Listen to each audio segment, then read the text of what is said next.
o Deus da Bíblia, o Deus do Evangelho, o Deus que é adorado somente em espírito e em verdade. Senhor eterno, Deus poderoso, Deus que não faz alianças para se proteger, Deus que não usa recursos humanos como escudo, pois és soberano, és tremendo, e por isso nós estamos aqui, ó Deus, como se costuma dizer, de peito aberto, Senhor, porque está escrito: o que habita no esconderijo do Altíssimo, a sombra do Onipotente descansará. E as tuas ovelhas, ó Deus, tu as tens na palma da tua mão, e ninguém as pode arrebatar. Nesta manhã, Senhor, derrama sobre nós a graça, o entendimento, a revelação, o conhecimento, pois nós sabemos que estamos vivendo a última era da igreja sobre a terra. Nós sabemos, ó Deus, que o cumprimento das profecias estão diante dos nossos olhos. Por isso, ó Deus, não há tempo para se brincar dentro das igrejas com os objetos, com as correntes, com as campanhas. Nós temos que dar a vida pela ideologia, como o Senhor assim disse: o que perder a sua vida por amor de mim. Enquanto por aí, ó Deus, muitos estão entregando as suas vidas em função dos recursos financeiros, em função dos status sociais, nós queremos, ó Deus, como diz a Escritura, ainda como pobres e desprezados perante o mundo, mas perante Deus ricos, abundantemente ricos. Assim, nesta manhã te pedimos graça para que os nossos passos estejam sobre as tuas pegadas e desta forma não venhamos a errar o caminho, ó Deus, como milhões ao longo da história já têm errado. Ilumina-nos, Deus, a mente e os sentimentos, abençoa-nos para que ouçamos a tua voz nos apontando o caminho que devemos seguir. Liberta-nos nesta manhã. Repreende as obras do mal, envergonha os desígnios de Satanás, esmaga a cabeça da serpente por debaixo dos nossos pés, como é a tua promessa. E assim, ó Deus, glorificado seja o teu santo nome. Em nome de Jesus. Amém. Amém. Você pode sentar. Nós vamos seguir ainda um pouquinho, não sei se vou conseguir terminar hoje, porque eu quero concluir o seminário de Atos dos Profetas, né? Atos dos Profetas, para vermos o que se passou no cenário do povo de Deus. E hoje nós já estudamos, já aprendemos que Israel é um retrato da igreja, tanto o retrato coletivo quanto o retrato individual. Todo o cenário de Israel, tudo que se passou com Israel, vai se passar com a igreja. Exemplo: Israel foi levado cativo, a igreja também, dia a dia, a igreja está cativa hoje. A igreja não consegue, a nossa frase, Bíblia assim, Constituição não, escandaliza um monte de crente, porque eles estão cativos, debaixo das rédeas humanas. Nós fomos chamados, como a Bíblia diz, comprados com o sangue de Cristo, comprados com a palavra, guardando o estatuto de Deus. Isto é que caracteriza quem vai entrar no reino de Deus: aquele que somente seguir a lei de Deus. Se deu brecha para uma outra leizinha, uma vírgula de outra lei, contaminou o Evangelho. O Evangelho de Jesus Cristo é único, o caminho é único e não tem mistura. Quem seguir outras leis não terá recompensa do Deus da Bíblia. Então, essa frase escandaliza as pessoas. Por quê? Porque elas não entendem que tem que servir exclusivamente a Jesus Cristo. E a única maneira de se servir exclusivamente a Jesus Cristo é servir pela sua palavra. Então essa mistura toda está acontecendo por aí, e o objetivo do nosso estudo é mostrar que tudo que já aconteceu está apenas se repetindo. Como a Bíblia diz que não há nada novo debaixo desse céu aí. Não há nada novo. Ou seja, até quando Israel, na Segunda Guerra Mundial, o Hitler foi quase dizimado. Até isso é um retrato do que acontecerá com a igreja que prevaricar, a igreja que não levar adiante o seu propósito. A igreja vai ser trucidada, a igreja vai ser reduzida a pó. O reinado do anticristo, que já foi tipificado por Hitler como um povo judeu, agora esse mesmo espírito virá sobre a igreja. E a igreja que não estiver no prumo, ela vai ser trucidada, ela vai ser reduzida a pó, e sem receber nenhum galardão e nenhuma recompensa. Porque nesses últimos dias as coisas são bem específicas, como aquilo que nós temos dia a dia, e ano após ano, estudado. Tem muita gente pensando que está morrendo por Cristo Jesus, e no entanto Jesus não está nem aí, está morrendo de gaiato, como se diz.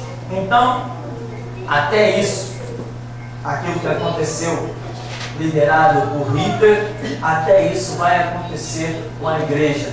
Num período assim, logo após que a igreja for arrebatada, os que não forem arrebatados terão muitas lágrimas para derramar. Tudo isso nós estamos vendo a nível de Israel e de igreja. Então, nosso cenário aqui, com Atos 2, profetas, queremos mostrar o que vai se repetir hoje. Nós não, eu não estou nem aí para o ímpio, né? Muita gente se escandaliza com isso, mas o ímpio está indo para o inferno, o traficante, o pai de santo, eu não tenho nada a ver com eles. Eles não fazem parte da direção que Deus me deu. A direção que Deus me deu é sacudir e acordar a igreja que está a caminho do inferno. Este é o meu chamado. Eu não fui chamado para pregar para ímpio. Se fosse, eu seria o melhor pregador de todos os tempos, porque o nível de conhecimento que Jesus me deu para poder pregar para a igreja, lá fora seria um show. Lá fora seria um show. Estou nem aí para o pai de santo, para o padre, para o feiticeiro, para o bruxo, para o guru, para o traficante, para quem está botando trabalho na encruzilhada, comendo cadáver. Isso não faz parte do meu chamado ministerial, e digo mais, não faz parte de nenhum ministério que o Espírito Santo levante nesses últimos dias. Não existe ministério nesses dias para trazer ímpio para dentro da igreja. O ministério é sacudir a igreja que está a caminho do inferno. É só você ver, é o túmulo de Lázaro, é a semente da prosperidade distribuída no Maracanã. Imagina as pessoas vindo de Sergipe, lá do Nordeste, encarar 3 dias de viagem para chegar no Maracanã e levar um punhado de semente. A igreja está a caminho do inferno. Mas se você não entender que ela está a caminho do inferno, você vai achar que você tem que ir lá fora pegar um ímpio. Aí você vai, pega um traficante, senta ele no banco da igreja para ele servir de capacho para meia dúzia de malandro atrás do púlpito, explorar e arrancar o dinheiro dele. Só para isso que as pessoas têm servido massa de manipulação dentro das igrejas, como escreveu Pedro, né? Que a igreja se transformaria em quê? Num negócio na mão dos poderosos. Então eu vou repetir, não existe hoje ministério de evangelização. As igrejas que pregam e vivem essa tal evangelização sequer têm evangelho no meio delas. Elas estão a caminho do inferno, se transformaram em verdadeiros templos e obras de Satanás. O nosso estudo tanto que já passou, como esse pouquinho que vamos concluir, é para mostrar isso. Hoje, quem não tem chamado para pregar com ousadia e sacudir o cristão, não tem chamado nenhum. Ah, mas aquela pessoa, eu vou levar aquela pessoa para a igreja, então você está perdendo o seu tempo. O alvo não é este. O alvo não é chamar ímpio para dentro da igreja. O alvo é sacudir a igreja que está a caminho do inferno. Que coisa horripilante. Pastor, você deve ser maluco. Vai ver que sou. Então, meu irmão, vamos lá conferir ainda, continuar a nossa conferência no livro do profeta Ezequiel. Agora nós vamos ao capítulo 14. No capítulo 14, do verso 1 ao 5, é a nossa sequência, diz: Então vieram ter comigo alguns dos anciãos de Israel, que se assentaram diante de mim. Veio a minha palavra do Senhor, dizendo: Filho do homem, estes homens levantaram seus ídolos dentro do seu coração, tropeço para a iniquidade que sempre tem eles diante de si. Acaso permitirei que eles me interroguem? Portanto, fala com eles e dize-lhes: Assim diz o Senhor Deus: qualquer homem da casa de Israel que levantar os seus ídolos dentro do seu coração e tem tal tropeço para a sua iniquidade, e vier ao profeta, eu, o Senhor, vindo ele, lhe responderei segundo a multidão dos seus ídolos, para que eu possa apanhar a casa de Israel no seu próprio coração, porquanto todos se apartaram de mim para seguirem os seus ídolos. Tá? Ídolos. Mas Deus está falando que eles levantaram ídolos aonde? Dentro do seu coração. Que tipo de ídolo se levanta dentro do coração? Ah, como é bom ser um empresário, né? Como é bom ter dinheiro, não é? Como é bom dar ordem para os outros, que ar de superioridade. Isso é ridículo. O ser humano com ar de superioridade, ele prova o quanto ele é ridículo. Porque Jesus, que tinha autoridade para dar tanta ordem, ninguém nunca viu ele dando ordem para ninguém. Né? E ainda disse assim: aprendei de mim que sou manso e humilde de coração, e encontrareis descanso para as vossas almas. Como tem gente com ídolo nos seus corações, né? Quer ver um ídolo terrível? Esse aqui você vai entender. Lá dentro do coração, nós temos por pai Abraão. Mas não era uma realidade? Era, mas a realidade virou idolatria. Virou idolatria a tal ponto de chegar para Jesus e dizer: tu tem demônio. Nós não, nós temos por pai Abraão. Caramba! Não era uma idolatria dentro do coração? Cuidado, meu irmão, de passado. Não existe cristianismo de passado. Se você é homem de Deus, me prova aqui e agora que você é homem de Deus. Ah, mas eu fiz. Eu nem me interesso o que você fez. Águas passadas não movem moinho. Servo de Deus tem que ser todo dia. Se foi ontem, é problema teu. Carrega a tua cruz. Quero ver hoje. Todo dia que alguém olhar para a sua árvore, tem que ver os frutos. Senão é ilusão. Pura ilusão. Então, aonde que a nação de Israel levantou os seus ídolos? Dentro do coração. Como tem gente com um coração cheio de idolatria? Não é? Tem gente que pensa que idolatria é o boneco de gesso que tem no espiritismo, que tem no catolicismo,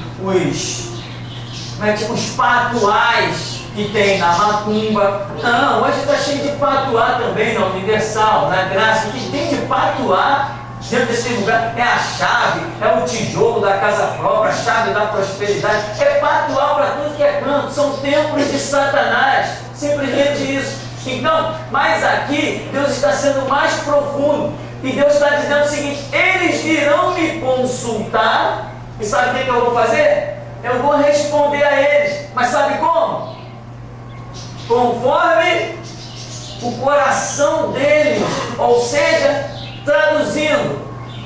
Agora, se você tiver espiritualidade, você entende. Senão você não vai entender.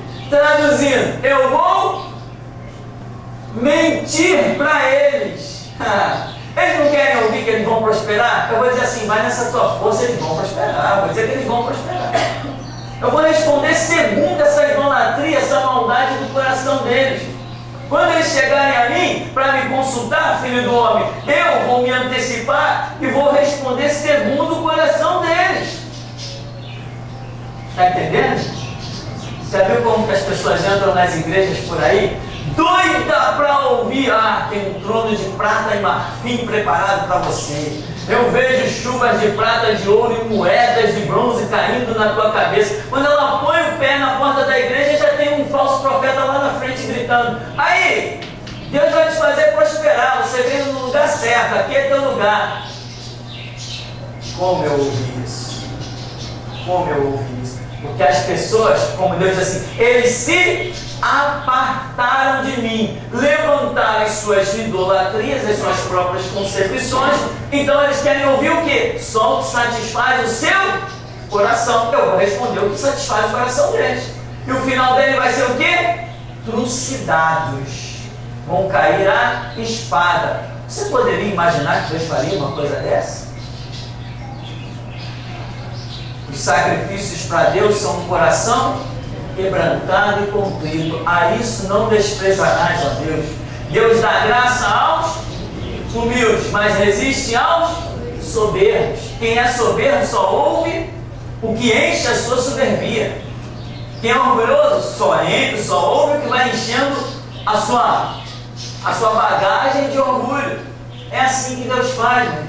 Não adianta ter arrogância e abrir a boca para falar com Deus. Deus não ouve arrogante. Então, este conceito que está a nação de Israel vivendo é hoje o que as igrejas estão vivendo. As idolatrias. Como é que a gente vê por aí? Quanto mais. Como é que pode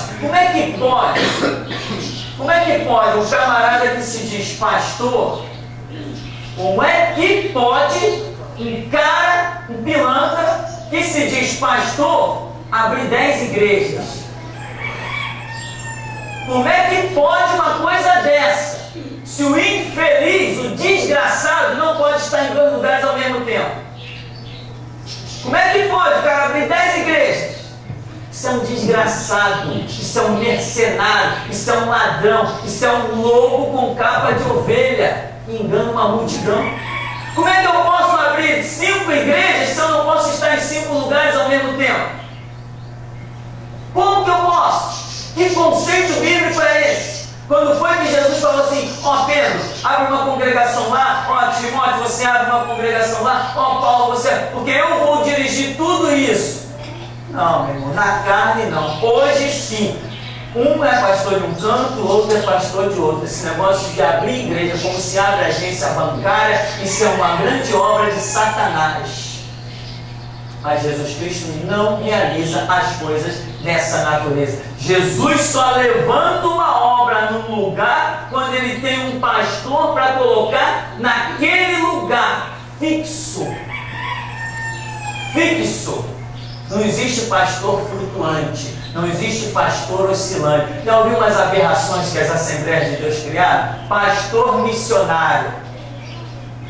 Ou seja, não, o cara é pastor, mas ele vive viajando pelo mundo todo. Então ele não é pastor. Ele poderia até ser um missionário, um camarada que fica viajando por aí. Mas pastor é aquele que tem que parar diante de um rebanho para cuidar da doutrina da palavra. Isto é o que a Bíblia diz. Então, hoje, as pessoas estão frequentando lugares dessa natureza, cheios de enganos, cheios de mentira, liderado por pessoas que abrem 100 igrejas, ou então 1000, ou então 10.000. Tem organizações aí que dizem: nós temos não sei quantas mil igrejas.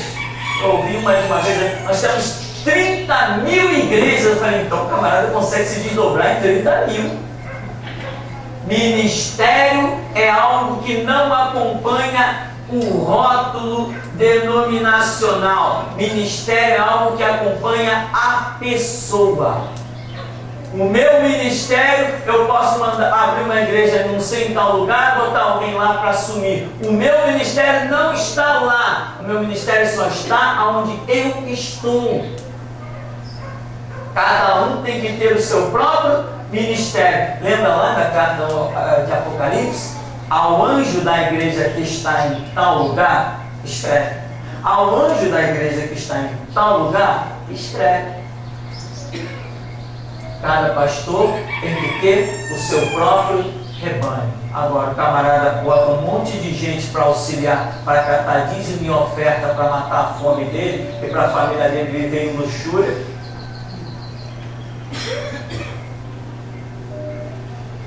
Levou o meu apagador. Então, veja bem, esse conceito que Ezequiel está vivendo aqui, ele está dizendo o quê? Filho do homem, quando eles vierem, eles querem resposta? Eles querem resposta? Então eu vou dar a resposta para eles. Uma resposta enganosa. Eu vou responder conforme o coração deles. Então, irmão, o que tem no teu coração? A Bíblia diz: agrada-te do Senhor e Ele satisfará o desejo do teu coração. Agrada-te do Senhor. Quando eu me agrado do Senhor, os desejos do meu coração invariavelmente são conforme a palavra. Se eu tenho desejos que não têm a ver com a palavra, eu estou correndo um risco muito sério. Existe uma ideologia que diz assim, uma ideologia humana: irmão, você tem que ter o melhor da terra. Porque olha o ímpio tem, por que nós que somos servos de Deus não vamos ter? Bela ideologia, não é? O ímpio tem, mas quando eu vou para a Bíblia diz assim: não olhes para a riqueza do ímpio. Tá.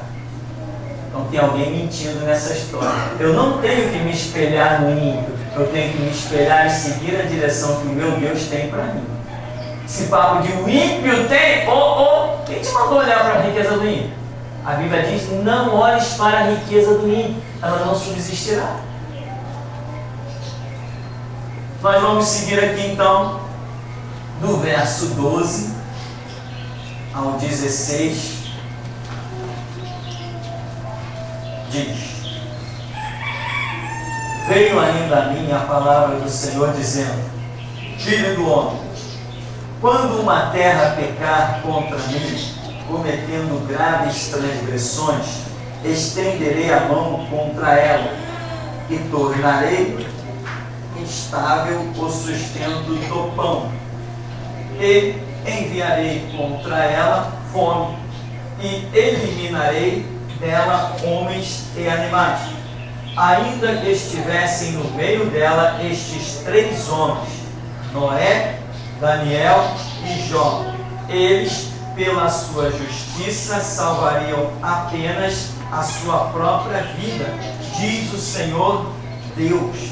Se eu fizer passar pela terra bestas feras, e elas assolarem, que fique assolada, e ninguém possa passar por ela por causa das feras. Tão certo como eu vivo, diz o Senhor Deus, ainda que esses 3 homens estivessem no meio dela, não salvariam nem a seus filhos, nem as suas filhas, só eles seriam salvos, e a terra seria assolada. Olha a situação em que está vivendo a nação eleita, o povo de propriedade exclusiva de Deus, aqueles que viram os maiores milagres. Deus está mostrando a que ponto eles chegaram. Deus está dizendo assim: ainda que esses 3 homens, Noé, Daniel e Jó, se esses homens estivessem no meio dessa cidade para interceder, nem os filhos deles eles salvariam. Eles conseguiriam salvar apenas a sua própria alma, ou seja, uma degeneração completa. Está entre nós, irmão, não é o que temos visto com a igreja, não. A igreja não tem feito alianças. E quando foi que alianças esteve no plano de Deus? Se desde Moisés, Josué e todos lá, Deus sempre disse: não faça aliança com nenhum dos povos.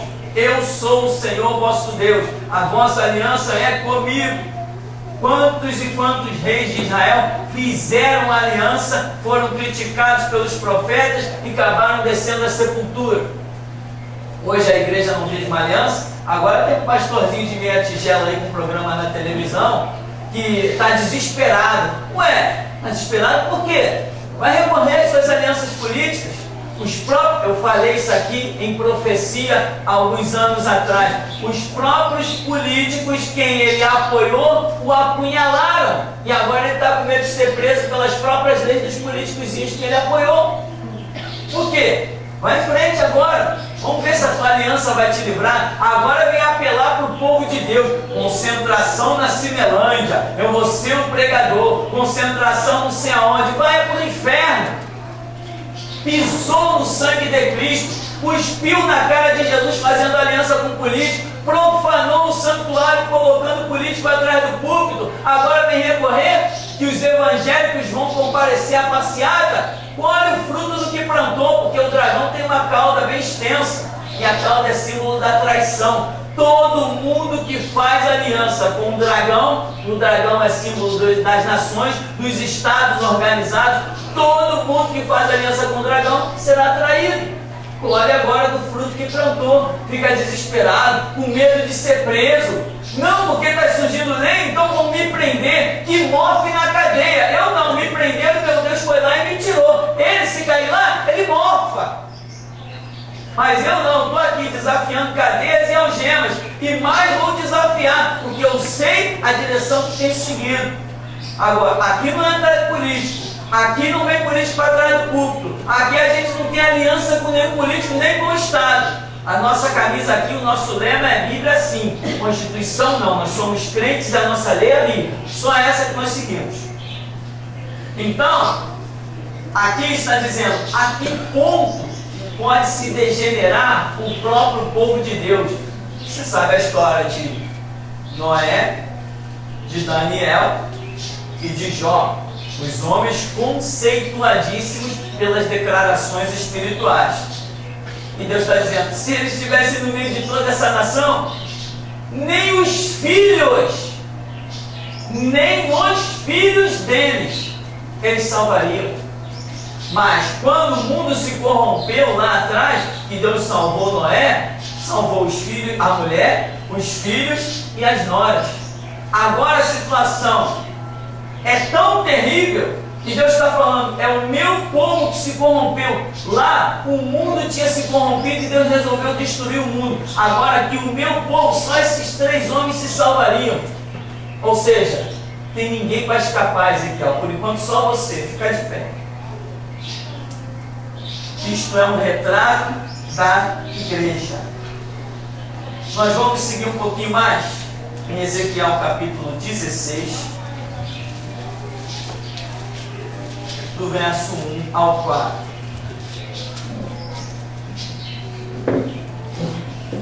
Veio a mim a palavra do Senhor dizendo, filho do homem, faze conhecer a Jerusalém as suas abominações e dize, assim diz o Senhor Deus a Jerusalém, a tua origem, o teu nascimento procedem da terra dos cananeus, teu pai era amorreu, tua mãe era heteia. Quanto ao teu nascimento, no dia em que nasceste, não te foi cortado o umbigo, nem foste lavada com água para te limpar, nem esfregada com sal, nem envolta em faixas. Até aí. Observa o texto que Ezequiel tem a declarar para Jerusalém. Primeiro, veio a minha palavra do Senhor dizendo, filho do homem, faze conhecer a Jerusalém as suas abominações. Faze-os conhecer as suas abominações. Ora, mas eles não sabiam o que praticavam? Eles não conheciam as abominações que eles viviam? Não. Às vezes a cegueira espiritual vai se deteriorando, né? A cegueira espiritual vai se acentuando a tal ponto que as pessoas já nem percebem mais que estão cultuando a Satanás. Nos ligou uma pessoa da Europa, bem cedo, né? Porque lá o fuso horário é diferente, 7 horas da manhã, uma mulher lá da Europa viu os nossos vídeos pela internet, ficou desesperada e frequentava lá uma Universal, mas quando viu os vídeos ficou desesperada. Aí ela me dizia assim, mas pastor, aqui só tem essa igreja, quer dizer, e eu, o que eu vou fazer? Eu não posso ficar sem ir numa igreja. Eu disse para ela, é melhor você ficar sem uma igreja do que frequentar o templo de Satanás. Você tem internet? Tem. Então anota aí os endereços eletrônicos, está o nosso seminário, tem o nosso seminário ao vivo, tem os cultos ao vivo. A alimentação é essa, porque a igreja não existe mais. Então, meu irmão, observa aqui que Deus diz: faze conhecer a Jerusalém as suas abominações. Ezequiel tinha que chegar lá e dizer assim: vocês estão idolatrando. Nós estamos idolatrando. Vão para o inferno. Vocês estão trocando os conceitos de Deus. Tudo que eles já deveriam saber, mas a cegueira espiritual os dominou. E não é o que a igreja faz hoje, não. Você acha normal um ser humano pegar uma vassoura ungida e se levar para casa, se humilhando, levantando pelo alto, porque um hipócrita lá disse para ela que se ela encostar a vassoura no chão antes de chegar em casa, a vassoura perde a unção? Podiam sair, podia economizar a passagem, né? Subia na vassoura e voava para casa, economizar a passagem de ônibus e tal. A bruxaria está imperando mesmo. O ser humano chega a esse ponto. Eu vi sair aquele bando de gente, tudo de vassoura na mão, com cuidado para a vassoura não encostar no chão. Filho do homem, faz em Jerusalém conhecer as suas abominações. Quem acha? Vamos agora construir um túmulo, vai todo mundo passar no túmulo de Lázaro. Arriscado ficar lá sepultado, que nem mesmo. São as abominações. Aí você chega: mas irmão, eu sou crente também. Você é crente da onde? Sou crente da Universal. Não é possível, lá não tem crente. Lá não tem crente. Como é que você é crente da Universal se lá não tem crente? Me recita João 3,16. Gênesis capítulo 1, versículo 1. Quantos livros tem a Bíblia? Não tem, meu irmão. Tem números.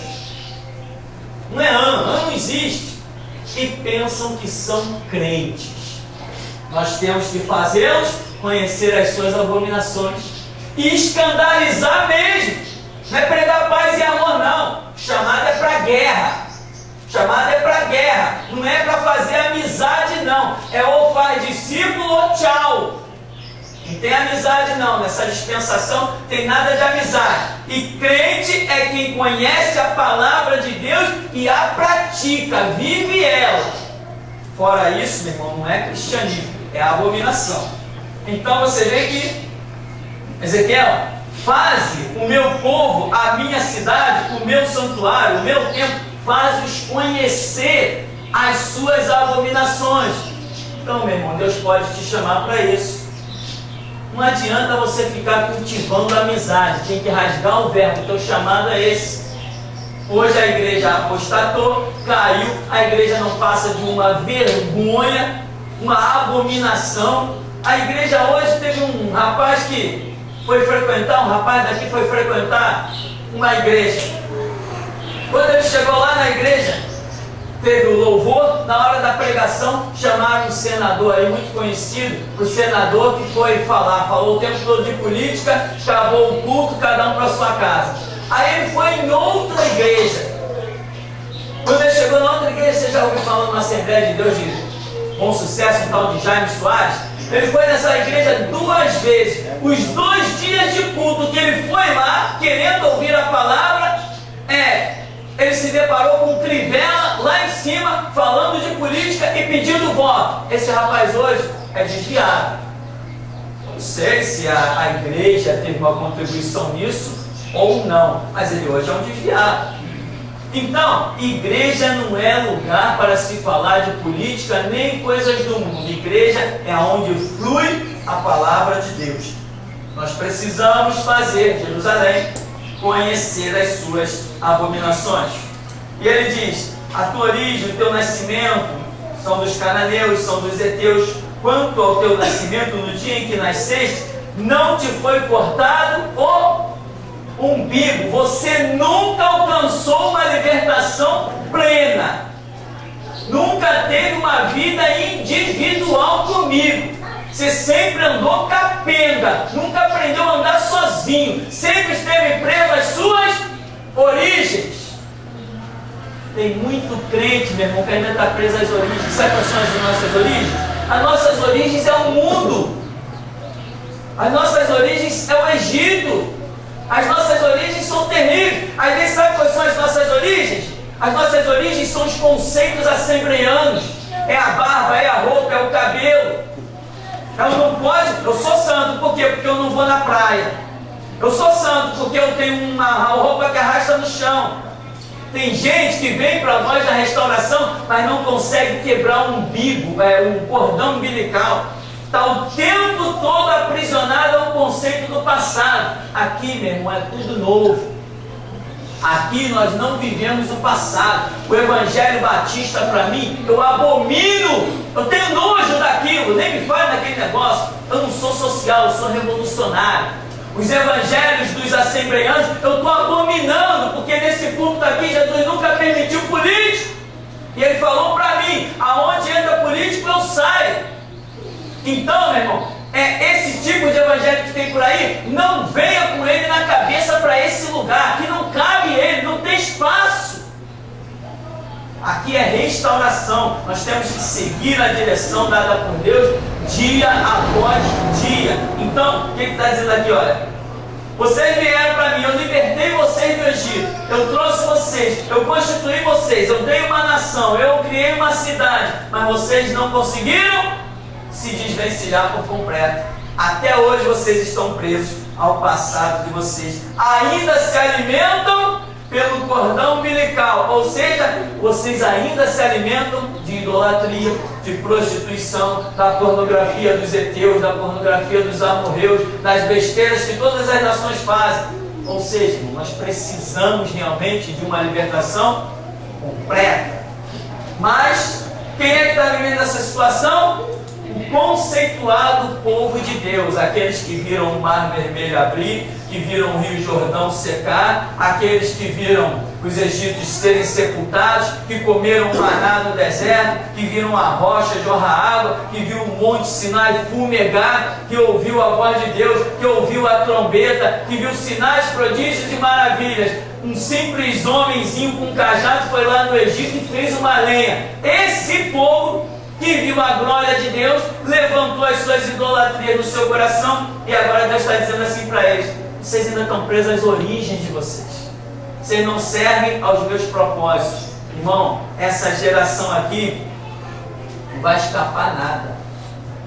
Ou seja, da geração que nós estamos pregando, esse tempo que nós estamos pregando de Atos dos Profetas, é exatamente o tempo que hoje nós estamos vivendo. Também não vai sobrar nada. Meia dúzia vai entender que tem que se restaurar, que tem que largar os conceitos das igrejas e passar a viver a palavra de Deus. Tem muita gente sepultada, acorrentada em conceito de doutrina de igreja, e a Bíblia está esquecida.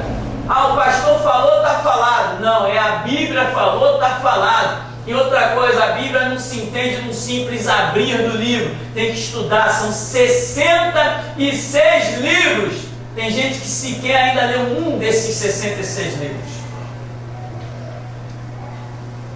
Bem, esses são os conceitos vistos até aqui em Ezequiel.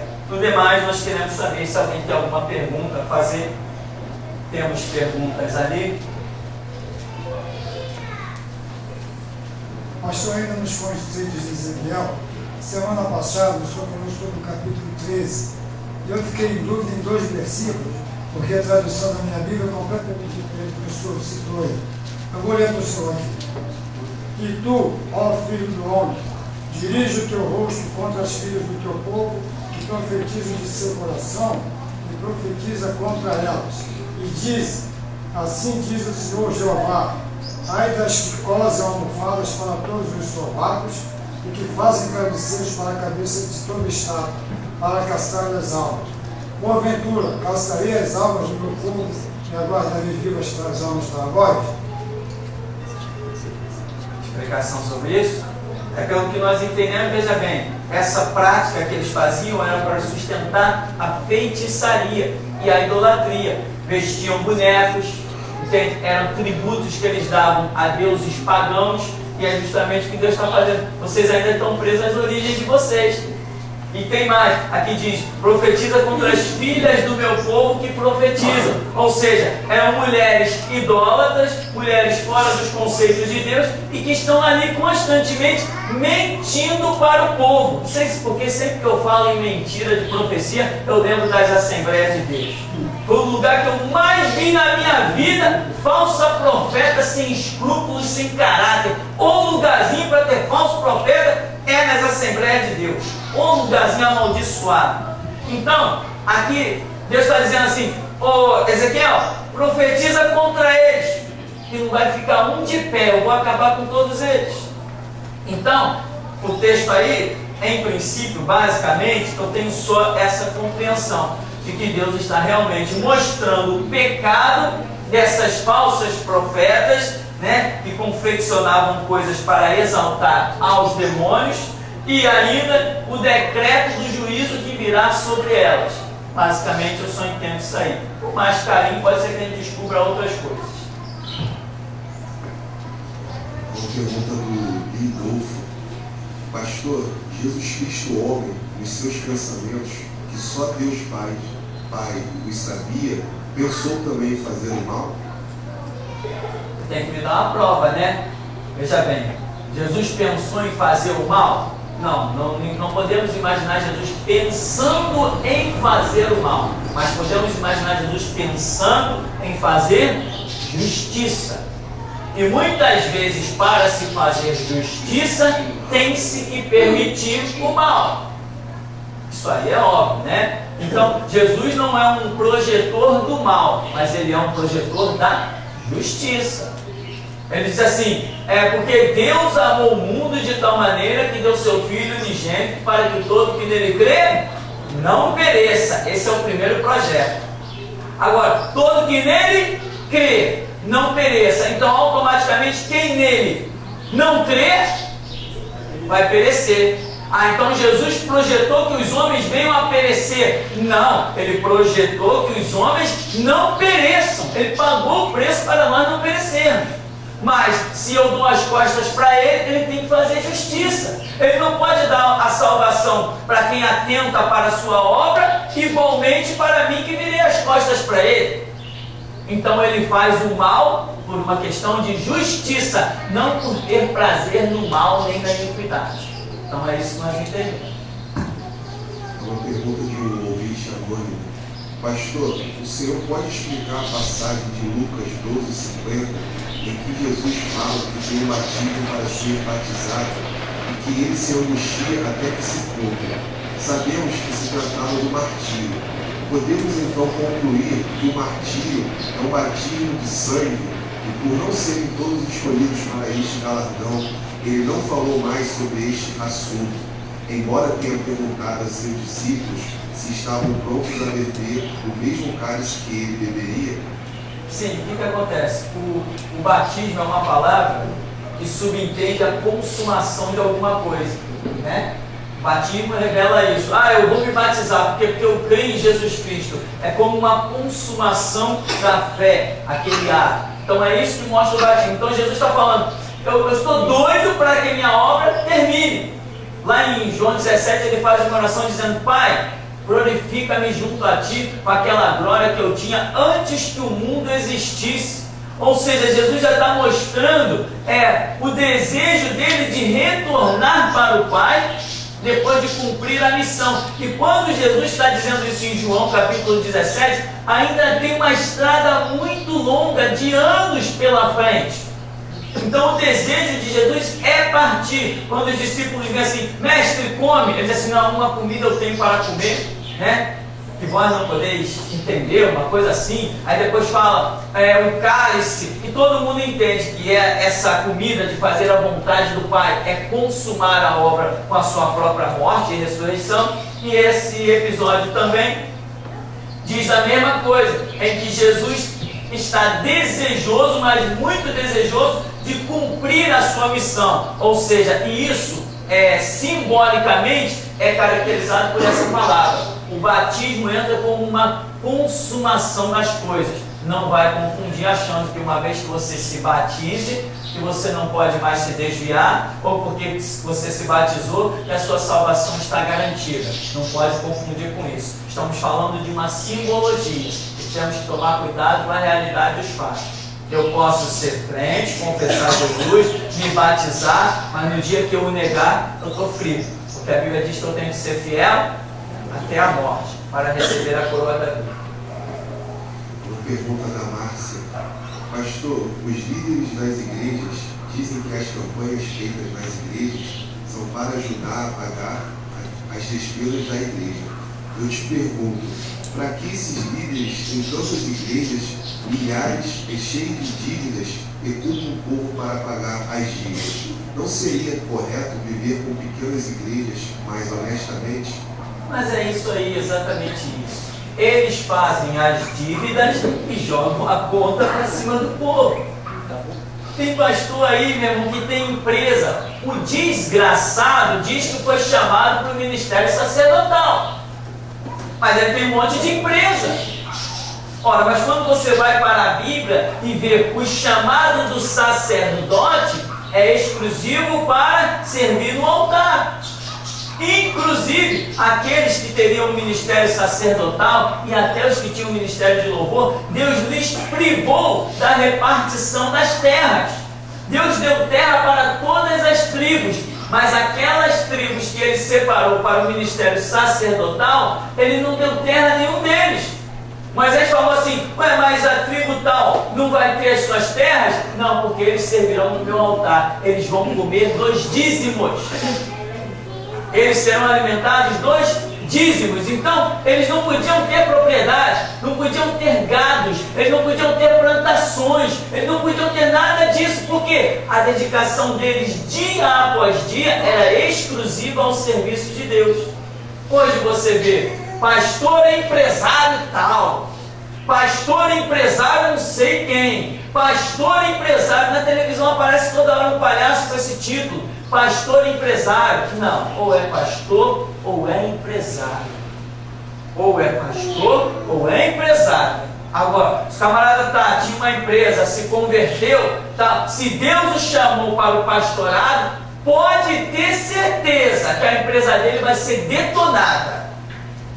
Pode ter certeza absoluta. Quem é chamado para o sacerdócio, a própria Bíblia diz na visão de Paulo, né? Aquele que é chamado à milícia, a boa milícia, não se embarace com as coisas do mundo. A minha vida é exclusivamente aqui, nesse pedacinho de chão, vamos assim dizer, nessa igrejinha. Irmãos, e às vezes eu não dou conta disso daqui, com 2, 3 cultos na semana, relativamente poucos trabalhos. Às vezes eu tenho que acordar da cama, pular da cama bem mais cedo e dormir bem mais tarde. Como é que os camaradas conseguem servir como sacerdote e tendo 15, 20 igrejas? Como que eles fazem? Eu sei como que eles fazem. Pega algum palhaço e bota lá. Pega algum palhaço e bota lá para arrecadar dízimo e oferta. Qual que a Universal faz? Eu estive em Minas, numa das viagens a Minas, eu encontrei um jovem. Este jovem tinha 18 anos. E falamos com ele: você é pastor da Universal? Ele falou: sou. Com muito medo, inclusive, né? Porque nós o abordamos na rua. Você é pastor da Universal? Sou. Há quanto tempo você é pastor? Há 6 anos. Falei: você está com quantos anos? 18. Ah, 18 menos 6? Tá 12. Você não pode ser pastor com 12 anos. Não, sou pastor desde os 12 anos. Não tem condição. Ou seja, não tinha ninguém para colocar. Coloca esse cara mesmo. O negócio é arrecadar dinheiro. Sabe arrecadar dinheiro? Sabe pedir dinheiro? Sei. Não está passando aí na televisão esses dias aí uma tal missionária, uma pastorzinha, não sei o que, de cura e um monte de palhaçada? Ou seja, meu irmão, por esse caminho nós conseguimos arrancar dinheiro, nós conseguimos aumentar a arrecadação. Então tá bem, bota qualquer um lá. É o que está acontecendo por aí, né? Uma pergunta da Ira, da Espanha. Tem um pastor que é ignorante e fala às vezes algo que não bate na Bíblia. e não podemos dizer nada porque ele se enfada se questionarmos algo. E pede bastante dinheiro e quer abrir igreja em outros lugares. Se eu sair desse lugar, Deus vai me cobrar algo, apesar de que já não sinto de ir muito. Mas as pessoas me falam para eu não me precipitar. O que você acha? Veja bem, irmão, com todo carinho, mas é assim que os mercenários sobrevivem. A pessoa está vendo, não bate com a Bíblia, não tem a ver com a Bíblia, não tem estudo bíblico, nada é esclarecido, Deus não testifica, como aí na igreja, todo mundo tem vários sonhos a respeito de coisas, dos passos da igreja, de direção da igreja, as pessoas têm tido sonhos comigo sobre posições, é sonho o tempo todo, ou seja, o Espírito Santo ele testifica na obra que tem que ser feita, da realidade, do mover dele. Agora, as pessoas estão vendo, poxa, não bate com a Bíblia, não sinto mais nada nesse lugar, mas está lá ainda contribuindo com a sua presença, contribuindo com o seu dinheiro, contribuindo com o seu trabalho. Olha como os escravos da Universal sobem aí nos morros para distribuir jornal. Aquele jornal é pago por eles. Eles pagam. O jornal Universal não vende nada, ninguém compra aquilo lá não vende nada. Mas eles dentro da igreja faz o povo comprar aquele jornal e pega o próprio povo para sair na rua distribuindo. Quem aí pode pagar 10 jornais? Quem pode pagar 100 jornais? Aí pega aquele dinheiro dos jornais e dá na mão dos escravos para subir os morros para distribuir. Não conheci ninguém até hoje que tenha se convertido com o jornal daquele, muito menos se converter em Universal. Então, as pessoas às vezes discernem a situação, se sentem incomodados, oram, sente de Deus que não é para estar naquele lugar, mas aí, como a nossa ouvinte, tem medo de sair. Medo de quê? É orar, tem que seguir a Bíblia, tem que seguir Deus. Se o pastor lá é mercenário, um pilantra, um sem vergonha, então aquilo não é igreja. E tem gente que ainda diz assim, não, eu estou aqui, não tenho nada a ver com o pastor, não tenho nada a ver com o irmão, eu tenho a ver com Jesus, então eu venho aqui cultuar Jesus. Aí contribui com o seu dízimo, a sua oferta para o diabo. Então eu vou para o terreiro de macumba, eu não tenho nada a ver com o Pai Santo, eu não vou me consultar com o demônio, mas eu estou ali cultuando Jesus no terreiro de macumba. Ou então eu vou para a igreja católica, eu não tenho nada a ver com o padre, eu não passo nem perto das imagens de escultura, eu não rezo a missa, meu negócio é com Jesus, e estou cultuando Jesus dentro de um templo de Satanás. Será que Jesus precisa que eu vá para dentro de um templo de Satanás para cultuar? Será que ele precisa de paredes para que ali eu esteja para cultuá-lo? É o que acontece. Às vezes a pessoa, e quanta ligação. Mas para onde que eu vou, pastor? Eu não sei para onde ir. Vai para qualquer lugar, mas sai do templo de Satanás. É a graça, é a universal, é a mundial, é a Deus e amor. Isso é templo de Satanás. Não tem Deus nesse negócio. E tem 12 anos que eu falo isso, desafiando que se eu não estou falando a verdade, se tem engano, equívoco, eu quero amanhã amanhecer morto. Se tem Deus nesse lugar, eu desafio Deus de lá para que amanhã eu esteja morto. E até aqui 12 anos eu estou de pé, e bem de pé. Então, meu irmão, você tem que ter disposição, tem que saber dobrar os joelhos e tomar a decisão. Se não tem igreja para você ir, cultue a Deus na tua casa, porque ali é o maior templo. Jesus falou que quando orares, entra no teu quarto, fecha a tua porta e fala com teu pai. Mas as pessoas não têm libertação, elas estão na dependência de um templo. Elas estão nessa dependência. Não vai adiante.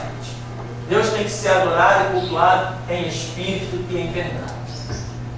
A pergunta do Rodrigues, pastor, já que somos chamados só para a restauração, o que fazemos se o ímpio quiser conhecer o verdadeiro Deus? Manda ele pagar o preço, se ele conseguir se firmar. Aqui nós temos pessoas que vieram do nada, sem nenhuma religião, se firmaram, mas eu não joguei a rede para eles. Eles vieram de intrometido do meio, mas se firmaram. Está até rindo lá na porta, lá. É ele mesmo, entendeu? Está aí há anos, o irmão está aí há anos, mas se eu passasse por ele pela rua, tchau e pensa, como se diz na gíria. Agora ele ouvindo a rádio, o Espírito Santo o trouxe e está aí na voz da restauração. Mas longe de mim ir para a praça pública pregar evangelização. Eu não tenho essa permissão. Tenho até esse ministério, mas ele está na gaveta lacrado com 7 chaves. Eu já preguei em trem, já preguei em praça, eu já preguei por tudo que é canto desse Rio de Janeiro, dentro de ônibus, eu já preguei em tudo que é canto. Na época da evangelização. Agora que entrou a restauração, esse ministério ficou guardadinho e eu estou exercendo um outro ministério. Hoje o meu chamado, hoje o chamado de qualquer um, não é jogar rede para pegar o ímpio, é jogar rede para acordar a própria igreja. Se o ímpio vier no meio da rede e conseguir, a cabeça totalmente vazia, conseguir ouvir isso que eu estou falando aqui e se firmar, beleza, vamos em frente, vamos herdar o céu junto. Mas que é difícil que é difícil o que nos ouvem as pessoas na rua, quantos ímpios até falam, eu ouvi aquele CD, eu ouvi aquilo na rádio, eu vi aquele vídeo na internet, mas é só um ouviu e viu, aqui não vem. É muito difícil uma pessoa sem nenhum conceito de Deus conseguir ser restaurada. Não é impossível. Jesus mesmo falou, não, para os homens é impossível, mas para Deus tudo é possível. Então esse é o nosso trabalho. Acordar a igreja que está a caminho do inferno. Meu irmão, acostume-se com esta ideia. A igreja está a caminho do inferno. A igreja não está a caminho do céu. A igreja está a caminho do inferno. E às vezes as pessoas não entendem isso. Essa semana um irmão veio conversar comigo e falou assim, pastor, eu conheço uma pessoa, mas é de muito longe, eu estou querendo trazer aqui na igreja, uma pessoa que já é desviada, eu estou querendo trazer aqui na igreja, mas aqui é muito longe. Então eu vou levar lá na igreja de um amigo meu que eu conheço, que é pastor. Parece que ferrou. Ferrou, então por que não vai também? Não, que é lá pertinho, tá, é bem pertinho da minha casa, tá, então eu vou levar essa pessoa lá que é mais perto. Ah é? Eu falei, então você vai pegar a pessoa, você vai pegar uma pessoa lá no meio da rua e vai jogar ela do outro lado. Simplesmente isso que vocês estão fazendo. Porque se existisse igreja de pé, o meu ministério não tinha razão de existir. Eu só fui levantado por Jesus Cristo porque todas as igrejas estavam caídas, fracassadas. Por isso que o ministério da restauração veio à existência. Se existisse uma igreja de pé, restauração não seria necessária. Silas Malafaia já era há muito tempo, Benihim já foi há muito tempo, Billy Graham já foi há muito tempo, Morris Cerullo já foi há muito tempo, Taylor Osborne já foi há muito tempo. Tudo que é grande nome que você imaginar do Evangelho é lixo, é esterco. Restauração chegou porque eles fracassaram. Se eles não tivessem fracassado, não haveria necessidade de restauração. Só que as pessoas não entendem isso. Ah, eu vou levar aquele camarada naquela igreja que é mais perto. Não, ele tem que pagar o preço. Ou pisa no campo da restauração, ou está fora e acabou a história, meu irmão. Essa é a realidade. Agora, pastor, é muita prepotência, é muita arrogância. Não vamos discutir esse assunto. Como eu costumo dizer, quem viver, verá, né? É uma pergunta do Leandro. Eu gostaria de saber se há possibilidade de um demônio tomar posse de um boneco e o boneco começar a se mexer. 100% possibilidade total, né? 100% possibilidade total. Nada comparado àquele O Exorcista, né? Não chega a tal ponto, não. Mas que se mexe, se mexe. Bonequinhos, cavalinhos parados, sai de um canto para o outro, e coisas desse tipo. Existe sim a possibilidade em 100%. Se ele deixou o boneco na sala e ele apareceu no quarto, dobre as orações, expulsa o diabo, vem. Amém, irmão? Vamos dar uma paradinha, vamos beber um café e já a gente volta.